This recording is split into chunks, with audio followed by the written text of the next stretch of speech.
கர்த்தர் அவர் மூலமாக நம்மோடு பேச முடியாது. கைகளை உயர்த்தி நாம் சோதனம் பண்ணுவோம். சோதனம் சோதனம் சோதனம் சோதனம் சோதனம் சோதனம் சோதனம் சோதனம் சோதனம் சோதனம் சோதனம் சோதனம் சோதனம் சோதனம். பரிசுத்த ஆவியானவரை என்னோடு பேசும் சொல்லுங்க. வாய்தான் சொல்லுங்க.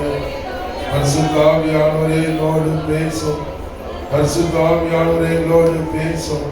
பரிசுத்த ஆவியானவரே, வசனத்தை கேட்கும்படி எங்களுடைய காதுகள் திறக்கட்டும். ஆண்டவரே, உடைய வசனத்தை ஏற்றுக்கொள்ளும்படி எங்களுடைய இருதயம் திறக்கட்டும்ப்பா. பரிசுத்த ஆவியானவரே, உமக்கு ஸ்தோத்திரம். பரிசுத்த ஆவியானவரே, உமக்கு ஸ்தோத்திரம். தெய்வமே, உமக்கு ஸ்தோத்திரம். எங்களுக்காக அடிக்கப்பட்ட தெய்வ ஆட்டுக்குட்டே உமக்கு ஸ்தோத்திரம். ஆண்டவரே, எங்களுக்கு நல்ல மனம் திரும்புதலை தாரும். இந்த ராத்திரி ஒரு நல்ல மனமாற்றம், ஒரு மனம் திரும்புதல் ஆண்டவரே எங்களோடு பேசும்படியா நாங்கள் சொல்லிக்கிறோம். பரிசுத்த ஆவியானவர் எங்களுடைய இருதயத்தில் ஆண்டவரே இயேசுவே வசனத்தை ஏற்றுக்கொள்ற நல்ல இருதயமாக மாற்றும். கர்த்தருடைய பரிசுத்த நாமத்துக்கு ஸ்தோத்திரம். எல்லாரும் கைகளை கட்டி கர்த்தரை ஸ்தோத்திரம் பண்ணுவோம். எல்லாரும் கைகளை கட்டி கர்த்தரை ஸ்தோத்திரம் பண்ணுவோம். முழு கணத்தோடு கைகளை கட்டி கர்த்தரை ஸ்தோத்திரம் பண்ணுவோம். ஹல்லேலூயா ஹல்லேலூயா ஹல்லேலூயா ஹல்லேலூயா ஹல்லேலூயா ஹல்லேலூயா ஹல்லேலூயா ஹல்லேலூயா.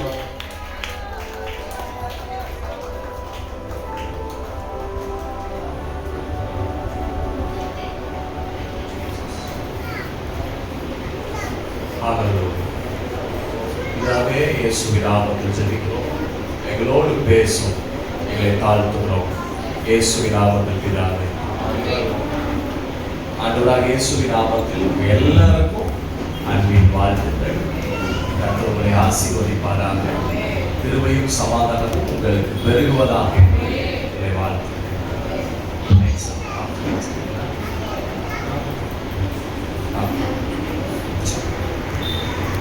அவருடைய வார்த்தை இந்த மாநிலத்தில் நாம் தியானிக்க போகிறோம். பரிசுத்த ஆவியானவர் நம்மோடு பேசுவாராக. கூட்டத்தில் வந்த ஆட்கள் எண்ணிக்கையை விட 700 எண்ணிக்கை அதிகம்.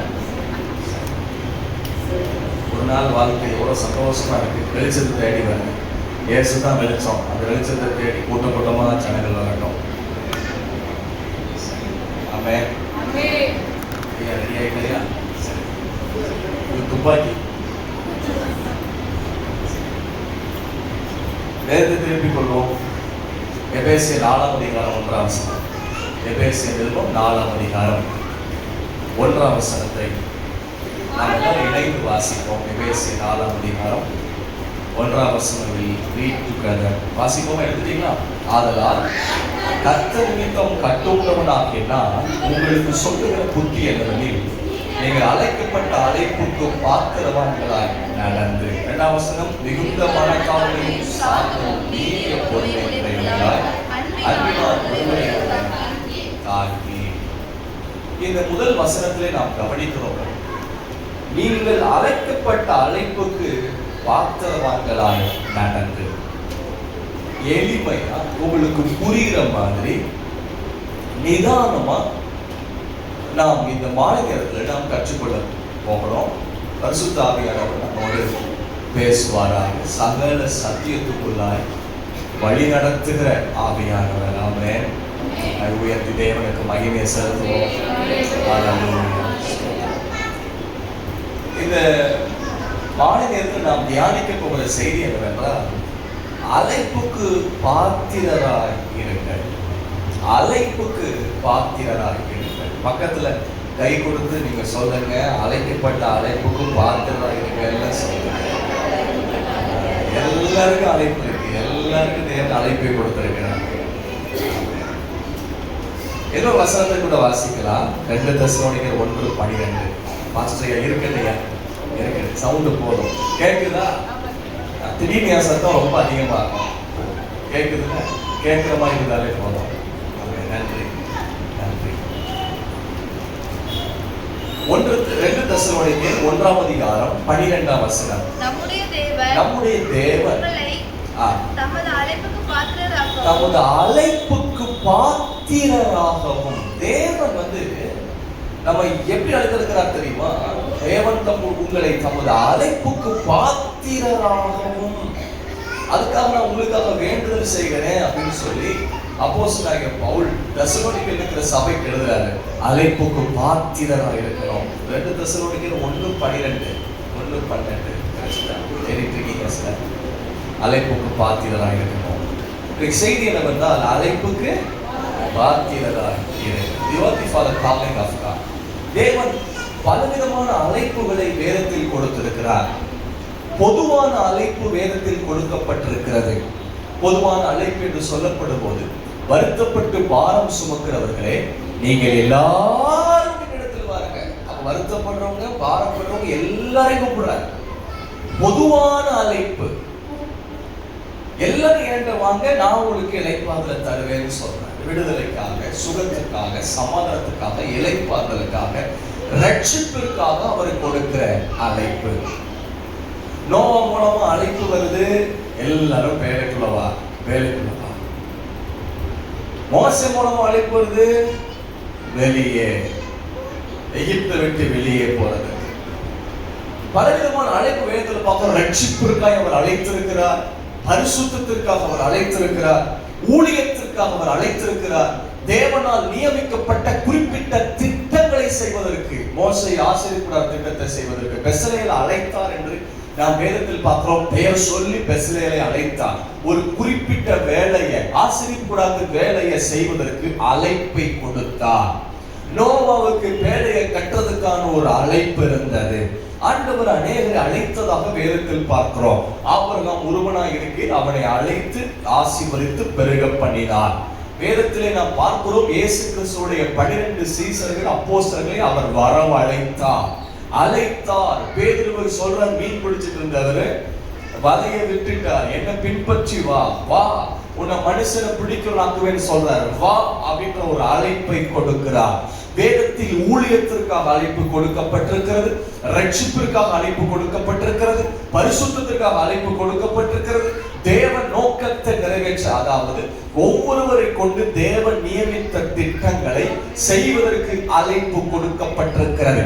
முக்கியமாக வேதத்தில் இன்னும் அழைப்பு கூட பார்க்க முடியும். ஒருவன் ஆரோனை போல் அழைக்கப்படாவிட்டால் இந்த கனமான ஊழியத்தை செய்ய முடியாது. ஒரு பர்டிகுலரா தேவனுடைய ஊழியத்தை முழுவதும் செய்வதற்கு, முழு மனதாய் முழு நேரமாய் செய்வதற்கும் ஒரு ஆரோனை போல தனித்தத்துவமான அழைப்பு வேதத்தில் இருக்கிறது. இன்னும் வேதத்தில் பார்க்கிறோம், பரம அழைப்புக்கு பங்குள்ளவர்களாய் பரலோக ராஜ்யத்திற்காகவும் தேவன் அழைப்பை கொடுத்திருக்கிறார். ஆண்டவர் உங்களை அழைத்திருக்கிறார். எவர்களை தேவன் அழைத்திருக்கிறாரோ, எவர்களை முன்குறித்தால் அவரை அழைத்தும் இருக்கிறார். நீங்கள் எல்லாரும் அழைக்கப்பட்டவர்கள், நாம் அழைக்கப்பட்டவர்கள். அவனவன் அழைக்கப்பட்ட அழைப்பிலே நிலைத்திருக்க வேண்டும். நாம் அழைக்கப்பட்டவர்கள். எத்தனை பேர் ஒத்துக்கொள்ள முடியும்? நான் அழைக்கப்பட்டவன், நான் தேவனால் அழைக்கப்பட்டவர்கள். அல்லேலூயா. அழைப்புக்கு பாத்திரவான்களா இருங்கள். இதுதான் இன்றைய செய்தி.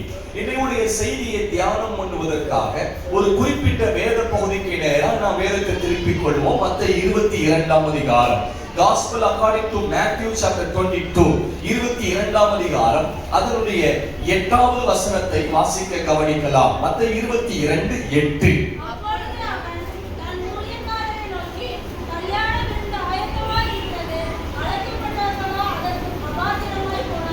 அப்பொழுது அவன் தன் ஊழியக்காரை நோக்கி, கல்யாண விருந்து ஆயத்தமாக இருக்கிறது. கல்யாண விருந்துக்கு அழைப்பு கொடுக்கப்பட்டதை இந்த அதிகாரத்தில் நாம் கவனிக்கிறோம். இங்கே என்ன சொல்லப்படுகிறது என்றால், கல்யாண விருந்து ஆயத்தமாக இருக்குது, ஆனா அழைக்கப்பட்டவர்களோ அபாத்திரமாய் போனார். அழைப்பு, அழைக்கப்பட்டவர்கள் இதைவிட மேலா தெரிந்து கொள்ளப்பட்டவர்கள் என்ற நிலைமையில் இருக்கலாம். அதான் வேதத்தில் கீழே சொல்றாரு, அழைக்கப்பட்டவர்கள் அநேகர், தெரிந்து கொள்ளப்பட்டவர்களோ சிலர். ஆகவே அழைப்பு நமக்கு இருக்கிற அழைப்பு விலையேற பெற்றது. இந்த அழைப்பை நாம் நிராகரிக்க கூடாது, பாத்திரமா நடந்து கொள்ளணும். ஆனா வேதவசனம் என்ன சொல்லுகிறது? அழைக்கப்பட்டவர்களோ அதற்கு அபாத்திரமாய் போனார்கள். அதற்கு அபாத்திரம் என்றால் அழைப்புக்கு அபாத்திரமாய் போனார்கள். ஆனா அழைப்புக்கு பாத்திரமாக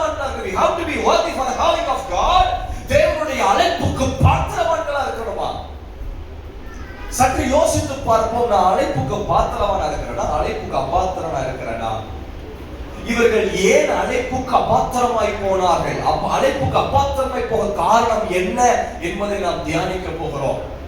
இந்த 22ஆம் அதிகாரத்தில் சொல்லப்பட்டிருக்கிற ஓமை என்னவென்றால், நீங்கள் ஆரம்பத்திலிருந்தே கவனிக்க முடியும். இயேசு பரலோக ராஜ்யத்தை குறித்து ஏராளமான ஓமைகளை வேதத்தில் பதிவு செய்திருக்கிறார். இம்மையை விட மறுமை மிக முக்கியம். இம்மைக்குரிய வாழ்க்கை கொஞ்ச காலம்தான், அதற்கு முடிவு இருக்கிறது, நிலையில்லாதது, அழிந்து போகக்கூடியது. ஆனால் நித்திய ஜீவன் நிலையானது, நிலைத்திருக்கக்கூடியது. அதுக்கு யுக யுகமாய் வாழ்ந்து கொண்டிருப்போம். மறுமை குறித்து சொல்லுகிறார். பரலோக ராஜ்யத்தை விவரிப்பதற்காக பல ஊமைகளை இயேசு பதிவு செய்திருக்கிறார். அதில் ஒரு ஊமை தான் இங்கே இருக்கிறது. கவனிப்போம். 2ஆம் வசனம் முதல் பரலோக ராஜ்யம் தன் குமாரனுக்கு கல்யாணம் செய்த ஒரு ராஜாவுக்கு ஒப்பாய் இருக்கிறது. ராஜா தன் மகனுக்கு கல்யாணம் செய்ய போறார், அதற்கு ஒப்பாய் இருக்கிறது என்று சொல்றார். 3ஆம் வசனம் கல்யாணம் ஆயத்தம் பண்ணியாச்சுல, அப்ப என்ன செய்வாங்க? அழைக்கப்பட்டவர்களை கல்யாணத்துக்கு வர சொல்லும்படி அவன் தன் ஊழியக்காரை அனுப்பினான். அப்போ கல்யாணம் அப்படின்னு சொன்னா அழைப்பிதழ் அடிப்போம். நம்ம அழைப்பிதழ் இன்விடேஷன் அடிப்போம்ல, கார்டு அடிப்போம். கல்யாண கார்டு அடிச்சு அதை பலருக்கு நாம கொடுப்போம். குடும்பத்தினருக்கு, தெரிந்தவங்களுக்கு, விசுவாசிகளுக்கு, நண்பர்களுக்கு, பக்கத்து வீட்டுக்காரர்களுக்கு, சமுதாயத்தில் உள்ளவங்களுக்கு, தெருவில் இருக்கிறவங்களுக்கு அழைப்பு கொடுப்பது வழக்கம். ஆனா இந்த பழைய வழக்கம் கலாச்சாரம் நம்முடைய தேசத்துல கூட பல கிராமங்கள்ல கூட இருந்தது, இப்போ சில இடங்களில் இருக்கிறது. கார்டு கொடுத்தாலும் ஒரு மாசத்துக்கு முன்னாடி, 2 வாரத்துக்கு முன்னாடி கார்டு கொடுத்தாலும் கல்யாணத்துக்கு முந்தின நாள் போய் திரும்ப கூப்பிடணும், அப்புறம் காலையில போய் திரும்ப கூப்பிடணும். இருந்த வழக்கம் கேள்விப்பட்டிருக்கீங்களா? அது ஒரு வழக்கம் இருந்துச்சு. இங்க அதே மாதிரி அழைப்பு ஏற்கனவே கொடுத்திருந்துச்சு, அழைப்புகள். இப்போ விருந்து ஆயத்தம் பண்ணியாச்சு.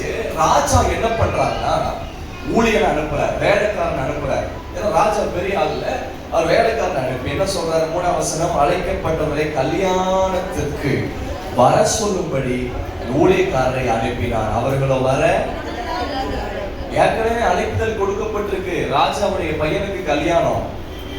அப்ப ராஜா வீட்டு கல்யாணம் எப்படி இருக்கும் பாருங்க, பிரமாண்டமா இருக்கும். நேற்று வர வழியில் நேற்று இங்க ஒரு கல்யாணம் நடந்திருக்கு. எத்தனையோ கிலோமீட்டருக்கு லைட்டு போட்டுருந்தாங்களாம். வரும்போது கூட வந்த டிரைவர் சொல்லிட்டு இருந்தார். நானும் காலையில வரும்போது பார்த்தேன், வித்தியாசமா நடந்திருக்கு அப்படின்னு தெரிஞ்சது. பொதுவாக ஒரு பணக்கார வீட்டு கல்யாணம், ஒரு அதிகாரி, ஒரு அரசியல்வாதி, அவங்க வீட்டு கல்யாணம் பார்த்தீங்கன்னா ரொம்ப பிரமாண்டமா இருக்கும். ராஜா வீட்டு கல்யாணம் இருக்கும். அழைப்பு எங்க வந்திருக்கு? ராஜா கிடந்து. அதனால மறுபடியும் கூப்பிடுறாரு. இவங்க வர மனசு. அடுத்தது பாருங்க, திரும்பவும் 4ஆம் வசனம், அப்பொழுது அவன் வேறு ஊழியக்காரரை அழைத்து, நீங்கள் போய் விருந்து ஆயுதம் பண்ணே, என் இருதயங்களும் கொழுத்த ஜாதிகளும் அடிக்கப்பட்டது, எல்லாம் ஆயுதமா இருக்கிறது, கல்யாணத்துக்கு வாருங்கள் என்று அழைக்கப்பட்டவர்களுக்கு சொல்லுங்கள் என்று அனுப்பினார். அடுத்த ஊழியக்காரன், அடுத்த வேலைக்காரனை கூப்பிடுறாரு. நீ போப்பா, எல்லாரையும் கூப்பிட்டா விருந்துலாம் ஆயுதமாயிடுச்சு சொல்லு, கறியெல்லாம் அடிச்சாச்சு சொல்லு. அப்பவும் வர்றதுக்கு மனசுல. அடுத்த வசனம் 5ஆம் வசனம், அழைக்கப்பட்டவர்களும் அதை அசட்டை பண்ணி ஒருவன் தன் வாயிலுக்கும் வியாபாரத்துக்கு போய்விட்டார்கள். 6ஆம் வசனம், மற்றவர்கள் அவன் ஊழியக்காரரை பிடித்து அவமானப்படுத்தி கொலை செய்தார். இப்போ நமக்கு 8ஆம் வசனத்தை கவனிக்கிறோம். அழைக்கப்பட்டவர்களும் அபாத்திரமாய், அதற்கு அபாத்திரமாய் போனார். இந்த மகன் நேரத்தில் நாம் சிந்திக்க வேண்டும். நான் எப்படி இங்கே ஓமையாய் சொல்லும் போது அழைப்பை பெற்றவர்கள் அபாத்திரமா போயிட்டாங்க. நான் எப்படி, நாங்க எப்படி, நாம் எப்படி, நம்முடைய குடும்பம் எப்படி என்பதை சற்று யோசிக்கிறேன். ஏன் இவர்கள் அழைப்புக்கு அபாத்திரமாய் போனார்கள் என்று நாம் தியானிப்போம். இது சாதாரணமான அழைப்பு கிடையாது. பொதுவாகவே இது வழக்கம் தானே. நம்ம வீட்டுல எப்பவும் ஒரு சாதாரணமான சாப்பாடு கொடுத்துட்டு இருப்போம். ஏதாவது ஒரு பணக்கார வீட்டு கல்யாணம் வந்தா எல்லா பிள்ளைகளே கிளம்புல எதுக்கு, நல்லா சாப்பிடுறதுக்குன்னு கூட்டு போங்க இல்லையா? உண்மைதானங்க. அதுவும் ரொம்ப கஷ்டப்பட்டவங்க தான் பெரிய பெரிய பணக்கார வீடோ பெரிய வீட்டு கல்யாணத்துக்கு எல்லாரையும் கூட்டு மனைவி சொல்லுவாங்க, 8 பிள்ளைகள், நான் 5வது பிள்ளைய மேரேஜ் பண்ணிருக்கேன். அவங்க ஆரம்பத்துல எங்கேயாவது கல்யாணம் ஃபங்க்ஷன்னா மாமா எல்லாரையும் கூப்பிடுவாங்க. என் பிள்ளைங்க அப்படியாவது நல்லா சாப்பிட்டோம். பொதுவாக எல்லாம் தாய் தகப்பனுக்கு இருக்க வழக்கம். ராஜா வீட்டுல இருந்து அழைப்பு இருக்கு, எப்படி இருக்கும் பாருங்க. முதல்ல ஏன் இவங்க அபாத்திரமா போனாங்கன்னு சொல்ல விரும்புறேன், எளிமையா உங்களுக்கு புரியுற மாதிரி. 22ஆம் அதிகாரம் அதனுடைய 3ஆம் வசனம், அழைக்கப்பட்டவர்களை கல்யாணத்திற்கு வர சொல்லும்படி அவர் தன் ஊழியக்காரை அனுப்பினார். அவர்களோ வர, முதலாவது ஏன் அபாத்திரமாய் போனார்கள் என்றால் மனசு இல்லை, வர மனசு இல்லை, மனதில்லை, வர மனசு இல்லை. அழைப்புக்கு அபாத்திரமாய் போக காரணம் மனசு இல்லை. ஆனா வேதத்துல சொல்றாரு, உங்கள் மனம் புதிதாகிறதுனாலே மறுரூபமாகுங்கள். பழைய ஏற்பாட்டு காலங்களிடத்துல திரும்புங்கள். ஆனா புதிய ஏற்பாட்டு காலத்துல இயேசுடைய முதல் பிரசங்கம் மனம் திரும்புங்கள், பரலோகராஜன் சமீபித்திருக்கிறது. யோவான் சாணகன் பிரசங்கம் பண்ண மனம் திரும்பு, அப்போஸ்தலர் பிரசங்கம் பண்றாங்க மனம் திரும்பு. வெளிப்படுத்தல 7 சபைகள் 5 சபைக்கு சொல்றாங்க மனம் திரும்பு. மனம் திரும்பணும். ஏன்னா மனக்கண்ண குருடாக்கிட்டான் பிசாசு. உங்கள் மனதும் கிறிஸ்துவை விட்டு கெடுக்கப்படுமோ என்று பயந்திருக்கிறேன் அப்போஸ்தலன் பவுல் சொல்றார். ஏன்னா மனசை கெடுக்கிறவன் பிசாசு. நம்முடைய மைண்ட், சிந்தனை மண்டலம், உணர்ச்சி மண்டலத்தை அவன் கெடுக்கிறவன் பிசாசு. ஆகவே நம்முடைய சிந்தைகள் காக்கப்பட வேண்டும். கிறிஸ்துவின் சிந்தை நமக்கு உண்டாகணும். நினைக்கிற 2 கொரிந்தியரின் புஸ்தகத்திலே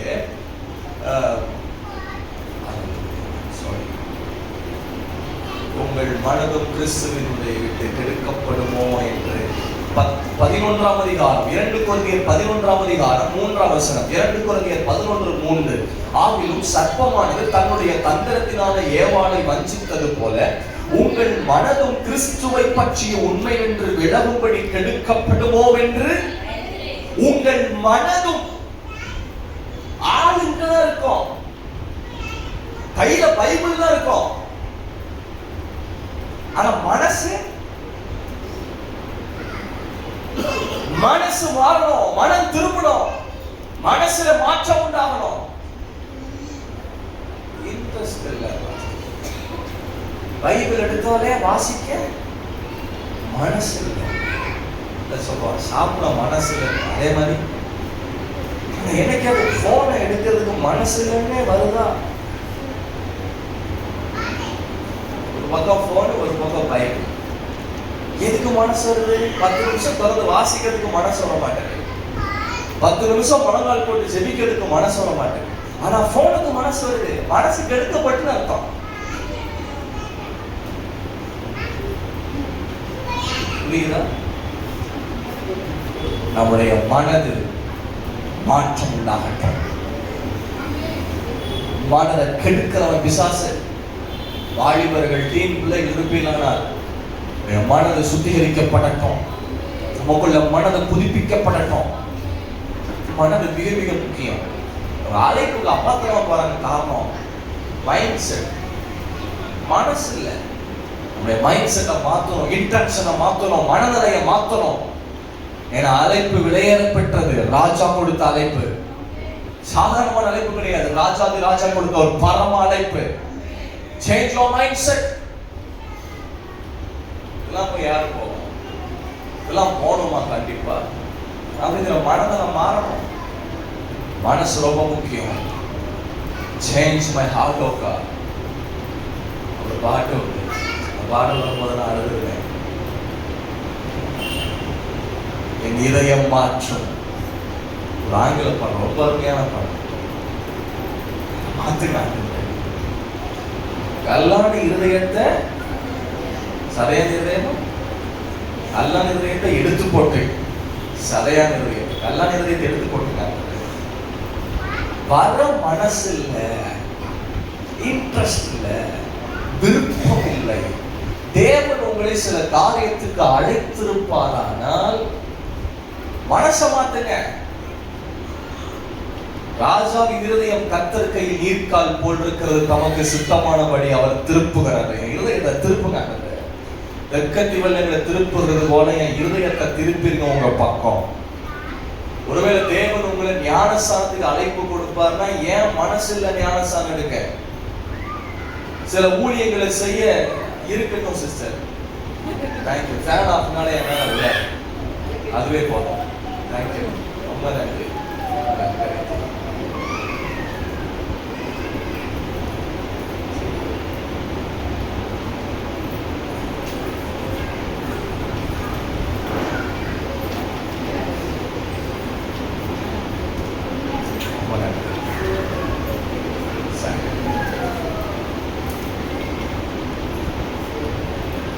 எல்லாருடைய மனசும் நம்மதான் பிசாசு. உங்களை பிசாசு சொல்லல, என்னத்தையாவது காமிச்சு மனசை மாத்திடுவான், திருப்பிடுவான். நல்ல இலுஸ்ட்ரேஷன் கிடைச்சிருக்கு. மனசு இல்லை வர்ற நேரத்துல இருந்து சில வசனங்களை கவனிச்சிருக்கோம், சில ஆதாரங்கள் கூட.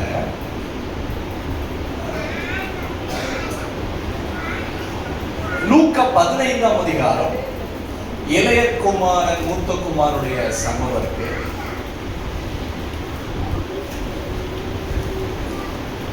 பொதுவாக இயேசு இந்த உவமையை சொல்லுகிறார் என்றால் முக்கியமா இளைய குமாரனுக்கு சத்தியத்தை நம்ம கற்றுக்கொண்டு இருக்கிறோம்.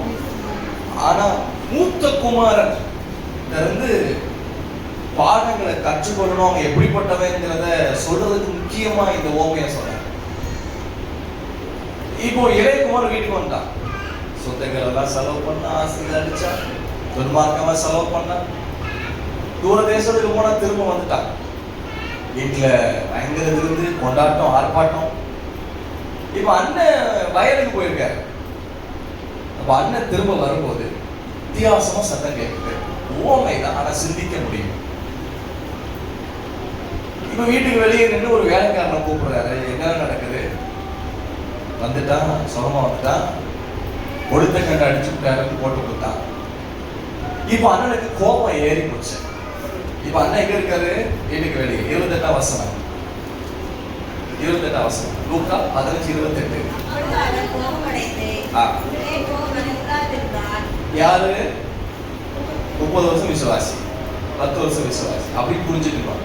சீனியர் வந்து இளையகுமாரோடைய அண்ணன், ஜூனியர் புதிய விசுவாசி, சின்ன பிள்ளை. சிலருக்கு மீசை கட்டாலும் பிடிக்கும். யாருக்குன்னா சீனியருக்கு. சில பேர் அப்படியே தான் சீனியர் இருந்தீங்கன்னா மனம் திரும்பி இருக்கேன். ஜூனியர் முன்னாடி வர்றதை அப்ரிசியேட் பண்ணணும். ஆண்டுடைய நாமத்துக்கு மகிமை உண்டாகட்டும். இப்போ அண்ணன் வெளியே எப்படி போட்டிருக்குன்னா, அப்பொழுது அவன் கோபம் அடைந்து உள்ளே போக மனசு, அண்ணன் மனசு கெடுக்கப்பட்டது, தம்பி மனசு மாறிட்டு. இப்போ பாவி அண்ணனா தம்பியா? தம்பி மனசு மாறிட்டான், பரிசுத்தமாயிட்டான், அவன் மனம் திரும்பிட்டான்னு பாக்குறோம். ஆனா அண்ணன் மனம் திரும்பினா லோமேல சொல்லியிருக்கா.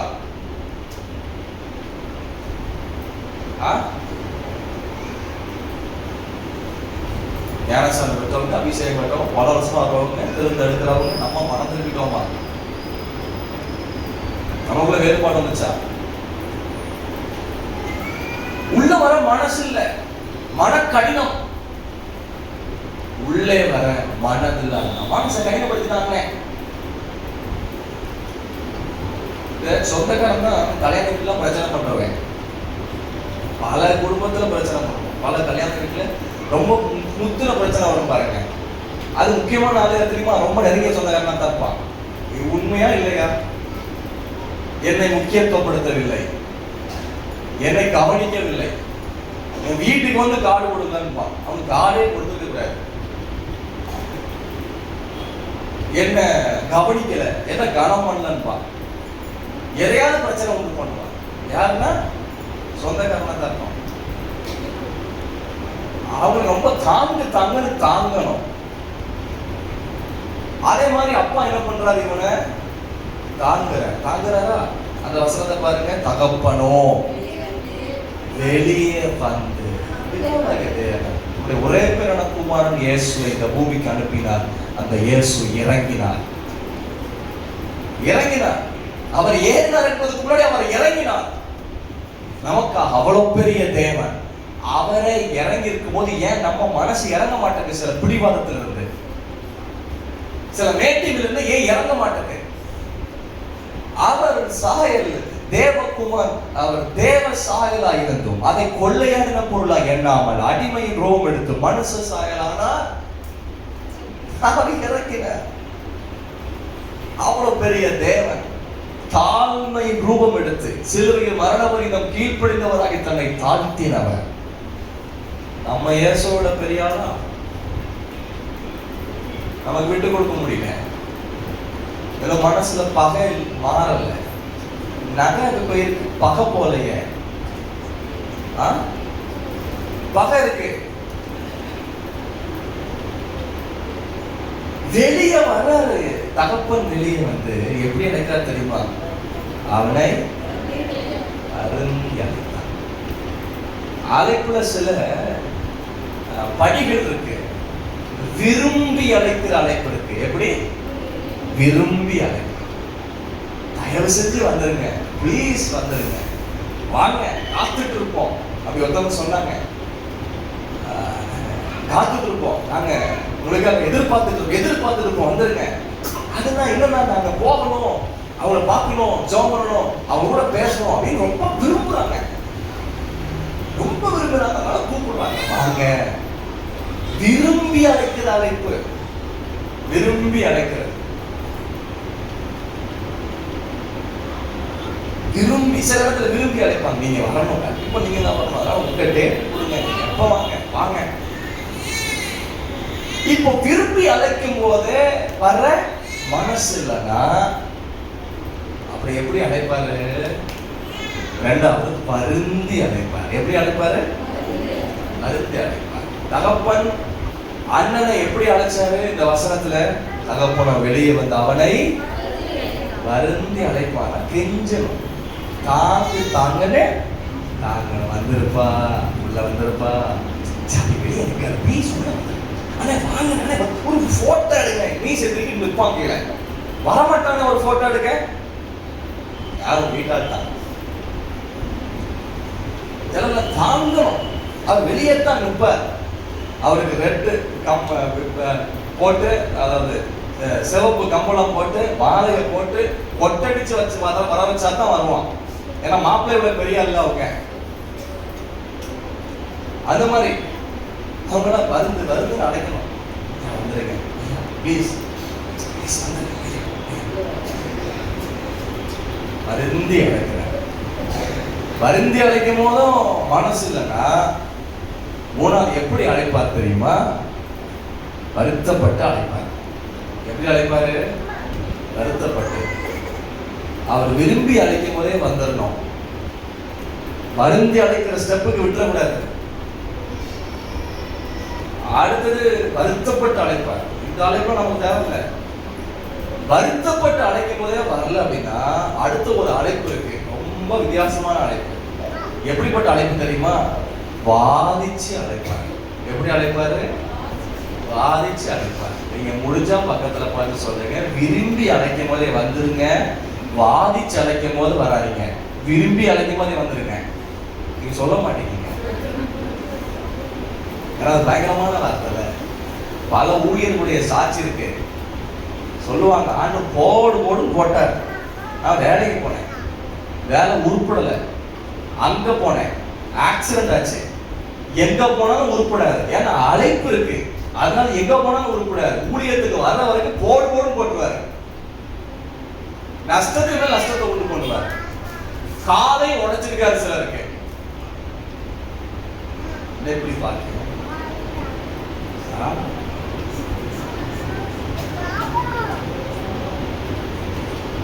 வலை போடும்போதே வந்துடணும். தூண்டில் போட்டா வலையில் அகப்படுற மீனுக்கு பாதிப்பு கம்மி, தூண்டில் அகப்படுற மீனுக்கு அதிகம். நீங்க தூண்டில் போடும்போது வரீங்களா, வலை போடும்போதே வரீங்களா?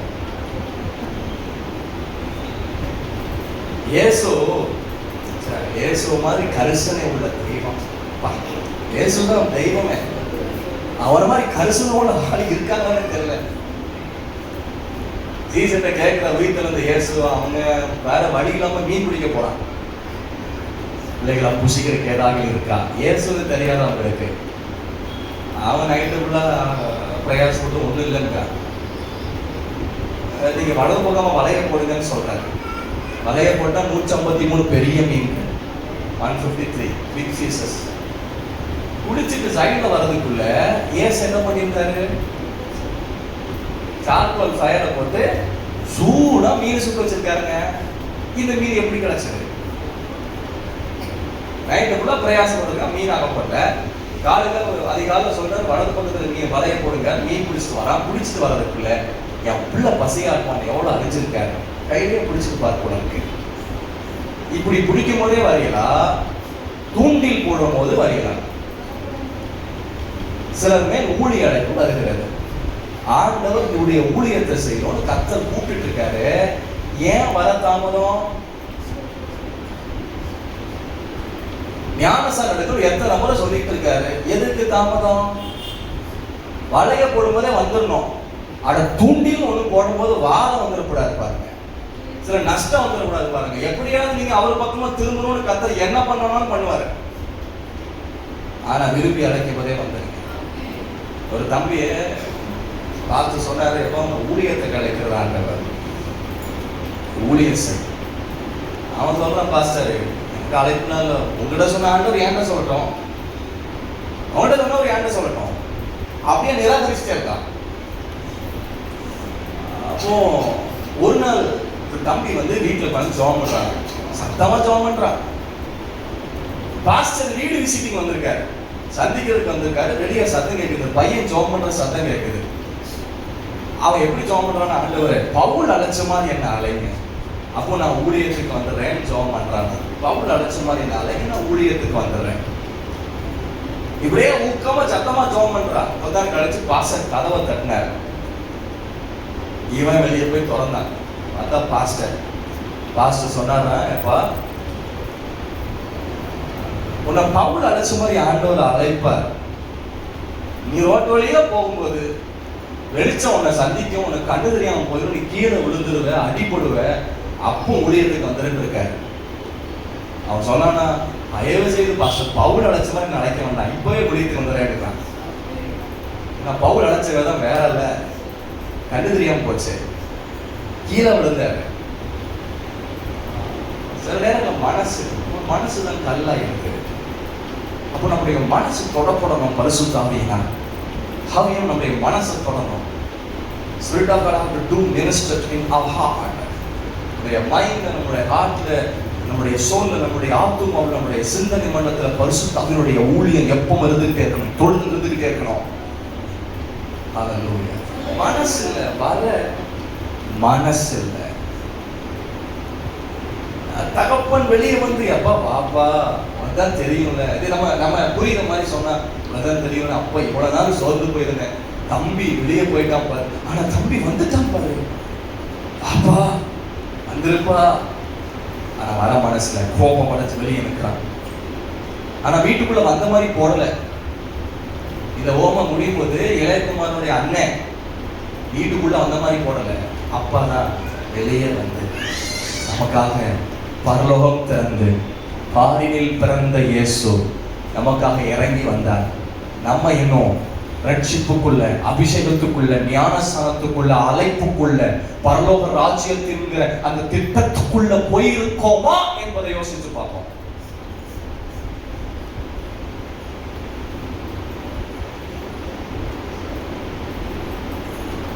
அழைப்பு விளையாட பெற்றது,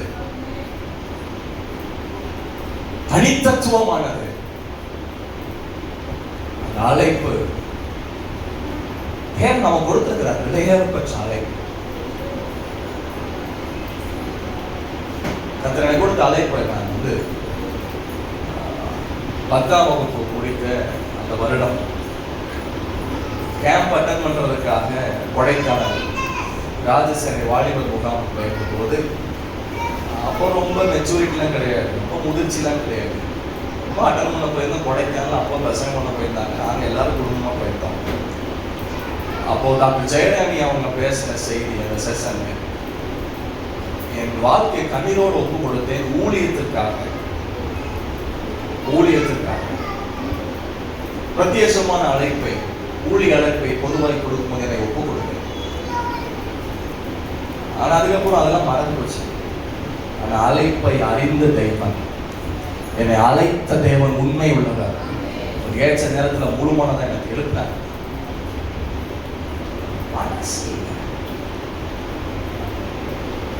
ஒருவேளை இன்ட்ரெஸ்ட் இல்லாம யாராலையும் கொஞ்சம் தள்ளி போட்டுட்டே இருப்பீங்களா? தேவன் உங்களுக்கு கொடுக்குற அழைப்பை தள்ளி போட்டுட்டே இருப்பீங்க. கொஞ்சம் புரிஞ்சுக்கோங்க, என் மனசுதான் மாற்ற வேண்டியிருக்கு, அழைப்பை மாற்ற வேண்டியது இல்லை. அழைத்தவர் நடத்துவார், அவருக்கு எதிர்காலம் தெரியும். நம்மளுடைய எதிர்காலத்துக்காக, தேவைகளுக்காக அழைப்பை மாற்றணும்னு நினைக்கிறோம். அழைப்பை மாற்ற பிரயாசப்படாதீர்கள், மனசை மாற்ற பிரயாசப்படும். ஏன்னா ஒரு சம்பவத்தை வேதத்துல நம்ம கவனித்து பார்த்தால், எஸ்தரின் புத்தகம் ரொம்ப பழக்கமான ஒரு பகுதி. எஸ்தர் 1ஆம் அதிகாரம் 10ஆம் வசனம். 7ஆம் நாளில் எஸ்தர் 1:10, 7ஆம் நாளில் ராஜா திராட்சரசத்தினால் கலிப்பா இருக்கும் போது மகாரூபோதிய ராஜஸ்திரியாகிய வஸ்தியை சௌந்தரியத்தை ஜனங்களுக்கும் பிரபுகளுக்கும் காண்பிக்கும்படி ராஜனிடம் தெரிவிக்கப்பட்டவளாக அவளை ராஜாவுக்கு முன்பாக அழைத்து வர வேண்டும் என்று ஒரு அழைப்பை கொடுக்கிறாரு. வஸ்தி முன்னாடி நிற்கணும், அழைப்பு கொடுக்கிறார். 12ஆம் வசனம், ஆனாலும் பிரதான மூலமாய் ராஜா சொல்லி அனுப்பின கட்டளைக்கு ராஜஸ்திரியாகிய வஸ்தி வரமாட்டேன் என்றார். மனசு இல்ல, வரமாட்டேன்னு சொல்றா. அழைப்பு கொடுக்கப்பட்டது. அதனால என்ன பண்ண, ஸ்தானத்தை இழந்து போனாள். மனைவி என்கிற ஸ்தானத்தையும் ராணி என்கிற ஸ்தானத்தையும் அவள் இழந்து போனாள். 17ஆம் வசனம், ராஜாவாகிய அகஸ்வேரு ராஜஸ்திரியாகிய வஸ்தியை தமக்கு முன்பாக அழைத்து வர சொன்ன போது அவள் வரமாட்டோம் என்கிற செய்தி. தங்கள் புருஷரை தங்கள் பார்க்க அற்பமா எண்ணுவாங்க என்று சொல்றார். தேவன் எத்தனை முறை அழைத்தார் என்று வேதத்துல பார்க்கிறோம். எருசலேமை அழைத்ததாக மத்தேயு 23ஆம் அதிகாரம் 37ஆம் வசனத்துல பார்க்கிறோம். மத்தேயு 23:37 வசனத்துக்கு ரொம்ப அருமையா இருக்கும். மத்தேயு 23:37, எருசலேமே தீர்க்கதரிசிகளை கொலை செய்து உன்னிடத்தில் அனுப்பப்பட்டவர்களை கல்லறிகிறவரே, கோழி தன் குஞ்சுகளை தன் சிறகின் கீழே கூட்டி சேர்த்துக் கொள்ளும் வண்ணமாக நான் எத்தனை தடவோ உன் பிள்ளைகளை கூட்டி சேர்த்துக் கொள்ள மனதா இருந்தேன், உங்களுக்கோ இதுல உன் பிள்ளைகளை கூட்டி சேர்க்க மனதா இருந்தேன், உங்களுக்கு உங்க பிள்ளைய முழு நேர ஊழியத்துக்கு கர்த்தர் அழைக்கிறார். மனசோட ஒரு பையனை தான் படிக்க வச்சு வேலைக்கு வச்சு குடும்பத்தை காப்பாற்ற நினைக்கும் பாஸ்டர் அப்படின்னு என்ன, இயேசுவின் நாமத்தில் உங்க எல்லா பிள்ளைகளும் முழு நேர ஊழியம் செய்வார்களாக. உங்கள் திட்டங்கள் மாறுவதாக.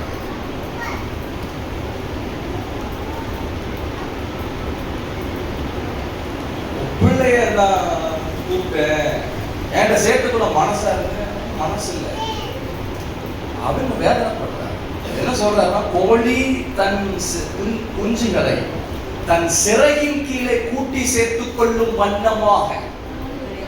கோழி பொதுவாக ஒரு 4 காரியத்திற்காக சட்டை கீழே கூப்பிடுமா குஞ்சுகளை. முதலாவது, ஏதாவது மிருகங்களோ பறவைகளோ அதை தாக்க வரும்போது பாதுகாப்புக்காக விதமா சத்தம் போடும்போது தன் சட்டைகளை விரிக்கும். அப்போ குஞ்சுகள் எல்லாம் ஓடி அப்போ கீழே உட்கார்ந்துக்கிறோம், சட்டை கீழே உட்கார்ந்துக்கிறோம்.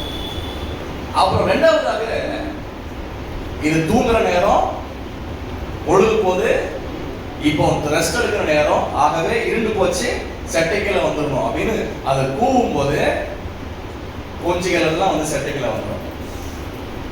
மூணாவது, ஏதாவது உணவுகளை கண்டுபிடிச்சா குஞ்சுகளுக்கு கொடுக்கணுமே அப்படின்னு சத்தம் போடும்போது குஞ்சுகள்லாம் ஓடி வரும் சாப்பாடுக்காக. அடுத்தது நாலாவது ஒரு அழைப்பு கொடுக்கும். எதுக்கு அப்படின்னா, இது சில நேரம் இந்த கோழிகள் கூப்பிடுவாங்க. அப்போ சாப்பாடுக்கும் கிடையாது, ஏதாவது மிருகங்களும் வந்திருக்காது, பறவை வந்திருக்காது தாக்குறதுக்கு. அப்புறம் இது பொழுதும் போயிருக்காது, தூங்குறதுக்கும் கிடையாது. ஆனா கூப்பிடுமா. எதுக்கு அப்படின்னா, அந்த கூப்பிடும்போது குஞ்சுகள்லாம் உள்ள வரும், அது உள்ள இருந்து உருண்டுட்டாங்கம்மா. அது கோழிக்கு ரொம்ப சந்தோஷமா இருக்குமா, என்ஜாய் பண்றதுக்குன்னே இந்த குஞ்சியை கூப்பிடுமா. செட்டை கீழே வந்து அது உள்ள உருண்டு நடக்கும் பாருங்க, ஜாலியா இருக்குமா. தேவ சமூகத்தில் அவரோடு கூட உறவாடுறதுக்கு, அவரோடு கூட பேசுறதுக்கு, பழகிறதுக்கு அவர் எத்தனை தரம் நம்மளை கூப்பிட்டுட்டே இருந்தாரு. பாப்பா என் சமூகத்தில் இருக்காரு, ஆனந்தமா இருக்கும். அவருடைய பிரசன்னம் அவ்வளோ இழைப்பாக்குறாரு. என்னிடத்துல தங்கி இருக்கும் சொல்ற. கோழி தன் குஞ்சுகளை செட்டைக்கும் கீழே வைக்க மாட்டாங்க.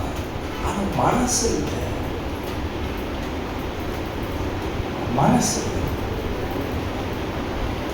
பலவிதமான காரியங்கள் கொடுப்பதற்காக அழைப்பு கொடுக்கும் மனசு இல்லை. ஊழியம் செய்ய அழைப்பு, ஊழியம் செய்ய மனசு இல்லை. பைபிள் ஸ்டடிக்கு அழைப்பு, மனசு இல்லை.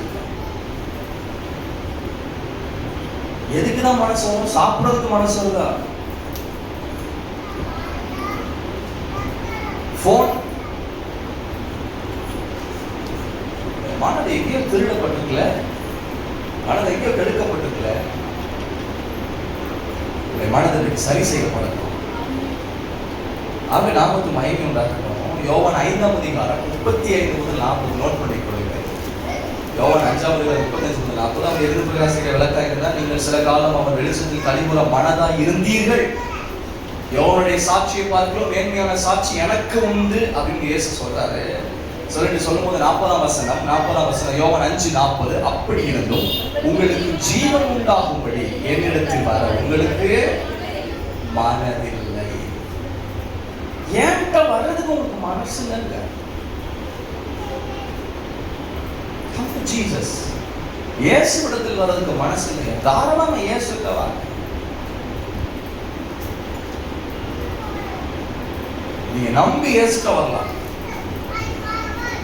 அவங்க வெறுமையை அனுப்ப மாட்டார், கைவிட மாட்டார், துக்கத்தோடு இருக்க விட மாட்டார், ஆபத்தோடு இருக்க விட மாட்டார். என்னிடத்தில் வருகிற ஒருவனையும் புறம்பே தள்ளேங்கிறார். அவர்கிட்ட வர்றவங்களுக்கு சமாதானம் இருக்கு. மனசு இவங்க அபாத்திரமா போக காரணம் வர்ற மனசு இல்லை. வாய்ப்பு இருக்கு, ஆனா மனசு இல்லை. பலருக்கு வாய்ப்பு இருக்கு, ஆனா மனசு இல்லை. அழைப்புக்கு வர்றதுக்கு வழி இருக்கு, ஆனா மனசு இல்லை. நம்ம மனசு எப்படி? மனசு எப்படி? பரலோகத்துக்கு போறதுக்கு மனசு இருக்கா? பாஸ்டர் பரலோகத்துக்கு போகணும், என்ன பண்ணும் பாஸ்டர்? சாவணும்.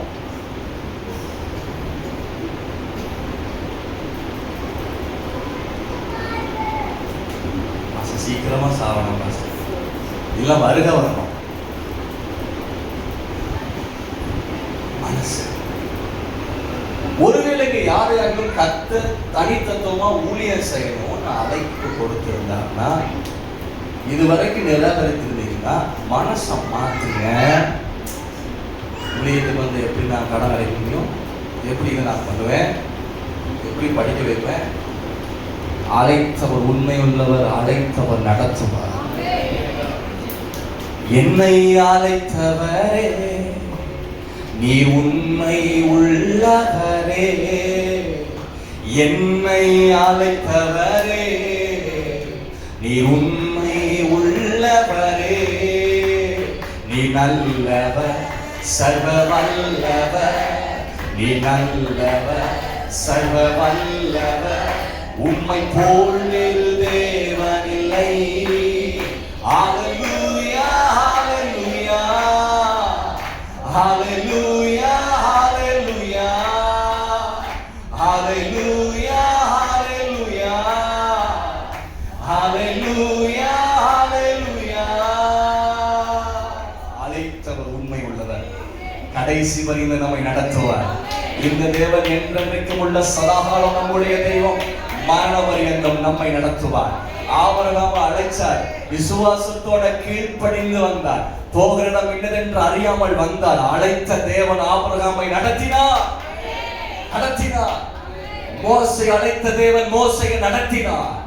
யோசுவாவை அழைத்த தேவன் யோசுவாவை நடத்தினார். கர்த்தர் நம்மை அழைத்திருக்கிறார். ஆகவே கர்த்தர் நம்மை நடத்துவார். அழைத்தவர் கைவிட மாட்டார்.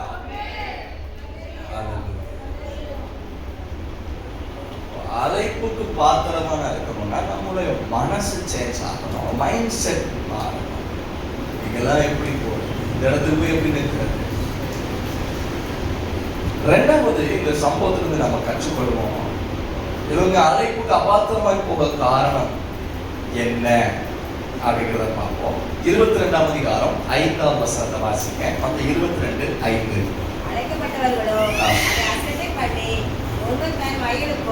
அழைக்கப்பட்டவர்களோ அதை அசட்டை பண்ணி, எதை அசட்டை பண்ணி? மத்தேயு 22:5, Matthew 22:5, மத்தேயு 22:5. எதை அசட்டை பண்ணி? ஐயோ, இந்த டீம் யூத் பிள்ளைகளை பார்த்தாலே அப்புறம் உங்களை பார்த்தா இல்லை, இங்கே சர்ச்சு பிள்ளைகளை பார்த்தா, அது நோட்ஸ் எடுக்காதவங்களை பார்த்தா, இங்கே சர்ச்சு பிள்ளைகளை பார்த்தா அந்த குரானுங்க நோட்ஸ் எடுக்காதவங்களை பார்த்தா, நல்ல பெண்ணு கொடுத்துலாம் பேப்பர் கொடுத்து அங்கேயே எழுத வைக்கிறது. நீங்கள் எல்லாரும் உங்களுக்கு மைண்ட் ரொம்ப மெமரி பவர் அதிகம். உங்கள் திருச்சபை ஐ அப்ரிசியேட், ரொம்ப பாராட்டுகிறேன். ஆனால் மோசே மலைக்கு மேலே போகும்போது வெறும் டேப் எடுத்து போனார். ஆண்டவர் சொல்றது எழுதிட்டு வந்தார். சபைக்கு வரும்போது பெண்ணு நோட்டு கொண்டு வருவது வழக்கமாக பலர் பின்பற்றினார்கள். நீங்களும் பின்பற்றினாலும் நல்லது. கட்டாயப்படுத்துறேன், டீசெண்டாக கட்டாயப்படுத்துறேன்னு வச்சுக்கோங்க.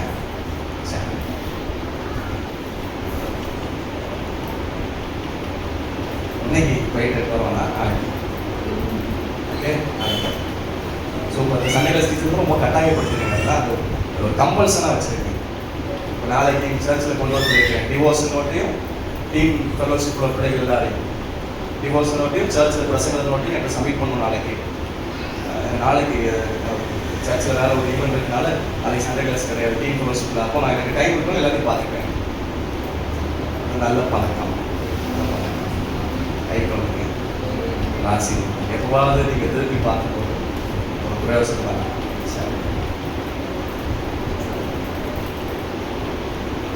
அழைக்கப்பட்டவர்களோ அதை அசட்டை பண்ணி, எதை அசட்டை பண்ணி?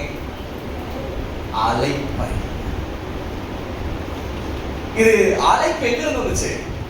அரண்மனை, ராஜாவிடத்திலிருந்து, ராஜா குடும்பத்திலிருந்து. நாட்டுக்கே ராஜா, ஒரு பெரிய மனுஷன், உத்தியோகத்தில் இருக்கிறவன். ஆனா அவற்றிலிருந்து அழைப்பு வரும்போது இந்த அழைப்பை அசட்டை பண்றவன் எப்படிப்பட்டவனா இருப்பான்?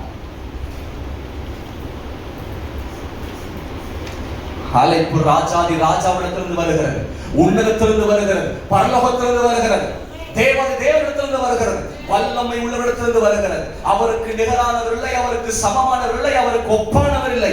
அவர் ஒருவரே தெய்வம். அவரிடத்திலிருந்து வருகிற அழைப்பை நீ என்ன செய்கிறாய்? அழைப்பை நீ என்ன செய்கிறாய்?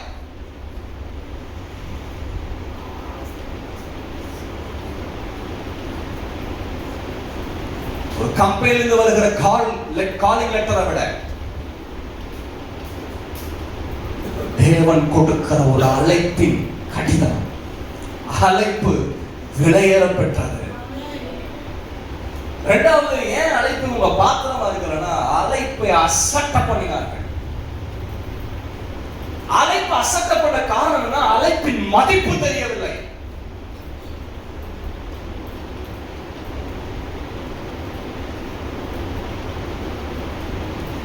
அழைப்பின் மதிப்பு தெரியணும். அழைப்பின் மதிப்பு விவரிக்க முடியாது.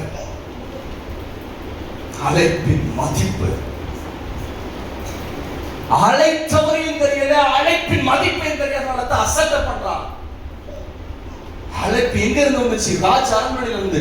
அழைப்பு எங்க இருந்து வந்தது? ராஜாவிடத்துல இருந்து வந்தது. அழைப்பு யார் மூலமாய் வந்தது? ராஜா மூலமாய் வந்தது. இந்த அழைப்பு அசட்டை பண்ணப்படுகிறது. அழைப்பு அசட்டை பண்ணப்படுகிறது. கொஞ்சம் கவனித்து பாருங்க. உங்களுக்கு தனிப்பட்ட விதங்களில் ஏதாவது ஆலோசனைகள் கொடுத்தா கூட தேவன் உங்களுடைய மாற்றத்துக்கு கொடுக்கப்படுகிற அழைப்பு.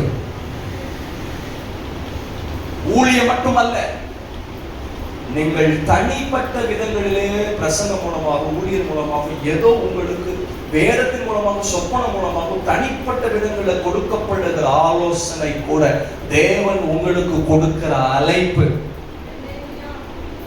Our response to that calling, அந்த அழைப்புக்கு உங்களுக்கு அதுக்கு பதில் சொல்ல முடிகிறதா? அழைப்பை அசட்டை பண்ணினார். ரெஸ்பான்ஸ்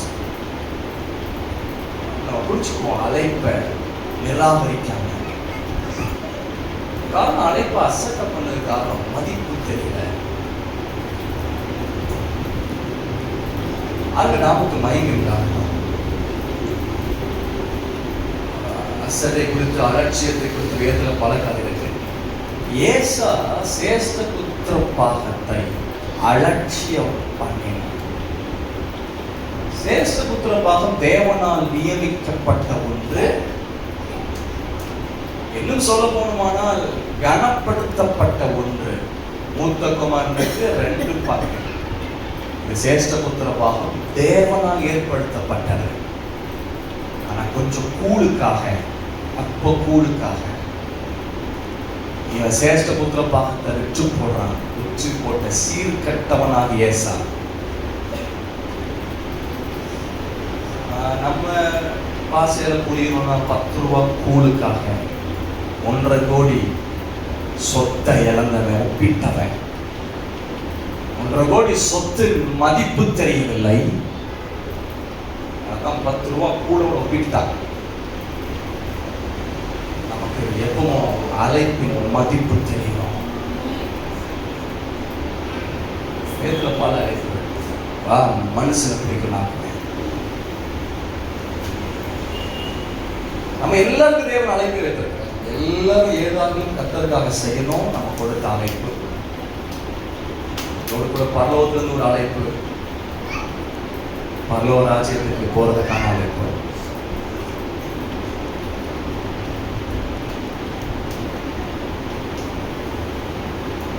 அது நாமக்கு மயமிட்டாங்க. 2 நாளாகமத்தின் புஸ்தகம் 36:16. 2 நாளாகமத்தின் புஸ்தகம் 36:16. ஆனாலும் அவர்கள் தேவனுடைய ஸ்தானாதிபதிகளை பரியாசம் பண்ணி அவருடைய வார்த்தைகளை அசட்டை செய்து அவருடைய தீர்க்கதரிசிகளை நிந்தித்தபடியாக கர்த்தருடைய உக்கிரகம் அவருடைய ஜனத்தின் மேல் மூண்டது, சகாயமில்லாமல் போயிற்று. அசட்டை பண்ணினார்கள் அவருடைய வார்த்தையை. சாதாரண ஊழியர் மூலமா பேசப்படுற வார்த்தையை அசட்டை பண்றோம்னா யார் அசட்டை பண்ற மாதிரி அப்படின்னு வேதம் சொல்றது தெரியுமா? வேதத்தை கவனித்து பாருங்கள். லூக்கா 10:16. லூக்கா 10ஆம் அதிகாரம் 16ஆம் வசனம். லூக்கா 10:16. சீசரை நோக்கி, உங்களுக்கு செவி கொடுக்கிறவன் எனக்கு செவி கொடுக்கிறான், உங்களை அசட்டை பண்ணுகிறவன் என்னை, சீசனை அசட்டை பண்றவனே கர்த்தர் அசட்டை பண்ற மாதிரி.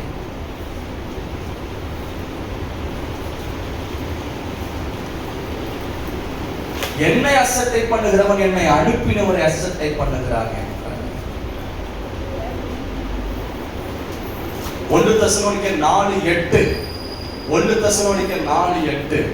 ஆகையால் அசட்டை பண்ணுகிறவன் மனுஷரை அல்ல, தமது பரிசுத்த ஆவியை தமக்கு தந்திருக்கிற தேவனையே அசட்டை பண்ணுகிறார்.